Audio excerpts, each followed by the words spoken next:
In this video, you'll learn how to change the language in Phantom Wallet. By following these steps, you will be able to navigate your wallet in your preferred language with ease. Begin by opening the Phantom Wallet application on your device. Ensure that the application is fully loaded and you are on the main interface where your wallet overview is displayed. Next, locate the settings icon, which is represented by a gear symbol.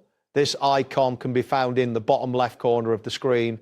Click on the settings icon to access the settings menu. After clicking the settings icon, a new menu will appear presenting various options. Look for the option labeled Preferences and click on it to proceed to the Preferences section. In the Preferences section, you will find several settings related to your wallet.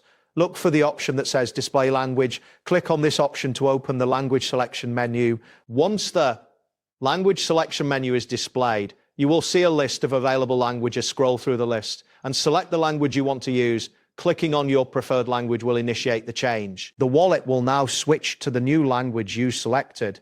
This change should take effect immediately, allowing you to navigate the interface in your chosen language. If you do not see the change right away, give the application a moment to update. That wraps up today's guide. Thanks for watching and catch you in the next tutorial.